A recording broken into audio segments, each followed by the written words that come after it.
L'argent, l'art de le maîtriser, de Anthony est un livre qui explore le monde complexe de la finance personnelle et fournit des stratégies pratiques pour atteindre la liberté financière. Robbins met en lumière les conseils et les principes des plus grands investisseurs et experts financiers du monde pour aider les lecteurs à prendre le contrôle de leurs finances, à travers des exemples concrets et pratiques, applicables tout de suite. Je suis Petit Villejuif et bienvenue sur ma chaîne YouTube. Voyons maintenant les 5 concepts clés. 1.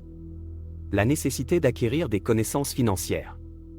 Robbins encourage les lecteurs à se responsabiliser en matière de gestion financière. Il explique que la plupart des gens n'ont pas reçu une éducation financière adéquate à l'école et qu'il est donc essentiel de combler cette lacune par des connaissances financières personnelles. L'auteur recommande de commencer par les bases, telles que comprendre les différents types de comptes bancaires, les impôts, les crédits et les investissements. Il met en évidence l'importance de comprendre les termes financiers courants et les concepts de base tels que les intérêts composés, la diversification et le rendement sur investissement. Robbins encourage également les lecteurs à s'informer sur les différents véhicules d'investissement disponibles, tels que les actions, les obligations, l'immobilier, les fonds indiciels, les ETF. Il met l'accent sur la nécessité de comprendre les risques et les rendements potentiels de chaque investissement avant de prendre des décisions éclairées. 2. La création d'un plan de liberté financière. Anthony Robbins souligne que la plupart des gens n'ont pas de plan financier solide et se contentent de vivre au jour le jour sans réfléchir à leur avenir financier. Il encourage les lecteurs à prendre le temps de réfléchir à leurs objectifs financiers à long terme et à élaborer un plan d'action réaliste pour les atteindre. L'auteur recommande de commencer par définir des objectifs financiers SMART, c'est-à-dire spécifiques, mesurables, atteignables, pertinents et temporellement définis. Ces objectifs peuvent inclure l'épargne pour la retraite, l'achat d'une maison, la création d'une entreprise ou tout autre objectif financier personnel comme le financement des prochaines vacances ou de la fête d'anniversaire pour vos 40 ans. Une fois les objectifs établis, Robbins encourage les lecteurs à élaborer un plan d'action détaillé pour les atteindre. Cela peut impliquer l'établissement d'un budget, l'épargne régulière, la réduction des dettes, l'investissement dans des véhicules d'investissement appropriés. L'auteur met en évidence l'importance de la discipline et de la persévérance dans la mise en œuvre du plan financier. Robbins souligne également l'importance de la flexibilité dans l'élaboration d'un plan financier. Il reconnaît que les circonstances peuvent changer et que le plan doit s'adapter en conséquence. Il encourage les lecteurs à rester ouverts aux opportunités et à ajuster leur plan en fonction des changements de situation. En créant un plan de liberté financière, les lecteurs peuvent prendre le contrôle de leur situation financière et travailler de manière proactive vers l'atteinte de leurs objectifs. Cela leur donne un sentiment de direction et de confiance dans leur avenir financier, en les aidant à prendre des décisions éclairées et à rester motivés dans leur parcours vers la liberté financière. 3. La diversification des investissements. Robbins souligne que la diversification est un principe fondamental de la gestion financière prudente. Il explique que mettre tous ses œufs dans le même panier, en investissant uniquement dans un seul type d'actif ou une seule entreprise peut être risqué, car si cette entreprise ou cet actif performe mal, tout l'investissement peut être compromis. L'auteur explique que la diversification permet de réduire le risque en limitant les pertes potentielles. Lorsqu'un investissement ne se comporte pas bien, les autres investissements peuvent compenser les pertes, contribuant ainsi à maintenir un portefeuille équilibré. La diversification ne signifie pas investir dans n'importe quoi, mais plutôt choisir des investissements judicieux dans différentes classes d'actifs et secteurs qui ont un potentiel de croissance solide. Robbins souligne également l'importance de la réévaluation régulière de ces investissements et de l'ajustement de la répartition en fonction des conditions du marché. Il recommande de consulter des conseillers financiers qualifiés pour obtenir des conseils professionnels sur la diversification des investissements. 4.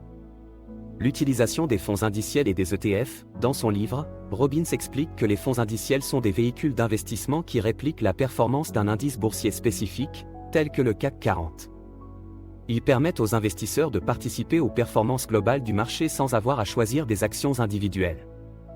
Les fonds indiciels offrent plusieurs avantages par rapport aux fonds traditionnels gérés activement. Ils sont généralement moins coûteux en termes de frais de gestion, car ils ne nécessitent pas d'équipe de gestion active pour sélectionner et négocier les actions. De plus, ils offrent une diversification automatique en investissant dans un large éventail d'entreprises. Les ETF, quant à eux, sont similaires aux fonds indiciels mais sont négociés en bourse comme des actions individuelles. Ils permettent aux investisseurs d'acheter et de vendre des parts tout au long de la journée, offrant ainsi une liquidité plus élevée par rapport aux fonds indiciels traditionnels. Robbins recommande l'utilisation des fonds indiciels et des ETF en raison de leur simplicité, de leur faible coût et de leur efficacité. Il souligne que la plupart des gestionnaires de fonds ne parviennent pas à battre le marché de manière constante sur le long terme, et que les frais élevés qu'ils facturent peuvent réduire considérablement les rendements des investisseurs.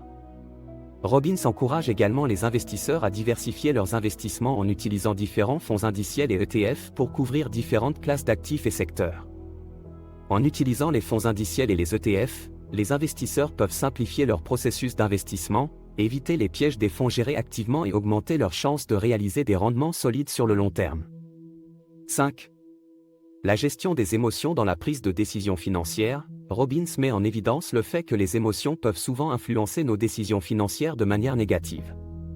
Les réactions émotionnelles telles que la peur, la cupidité, l'impatience et l'excès de confiance peuvent nous amener à prendre des décisions impulsives et irrationnelles qui peuvent avoir des conséquences néfastes sur nos finances.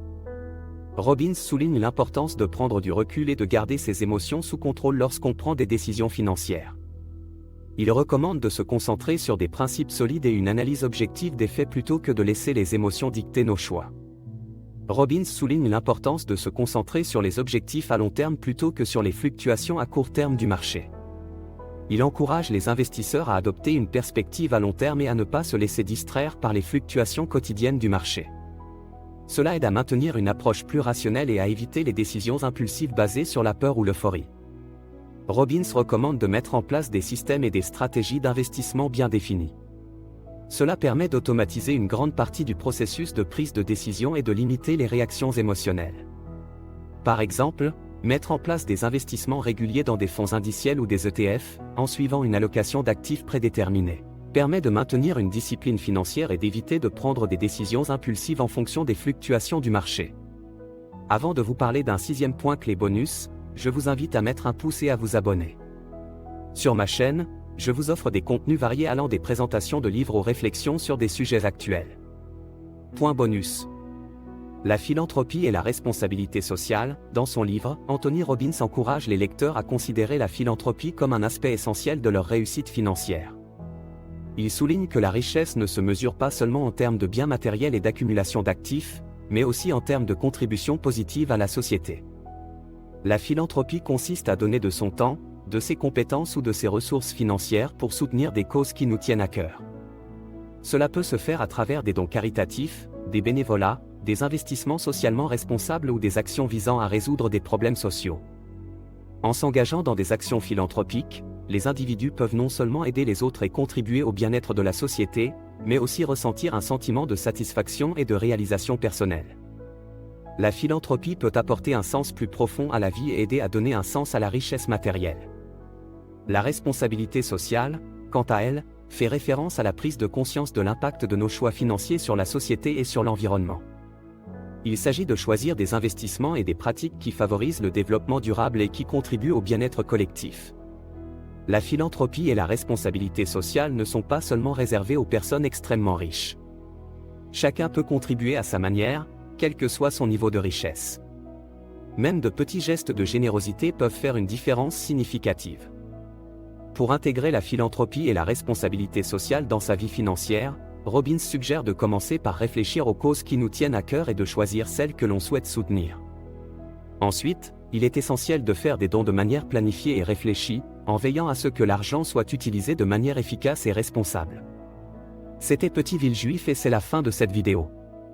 Je vous remercie de m'avoir suivi et j'espère que vous avez apprécié. N'oubliez pas de vous abonner à ma chaîne YouTube et de cliquer sur la cloche pour être notifié de mes prochaines vidéos. C'est la meilleure façon de soutenir ma chaîne. Merci encore pour votre soutien et à très vite sur mes prochaines vidéos.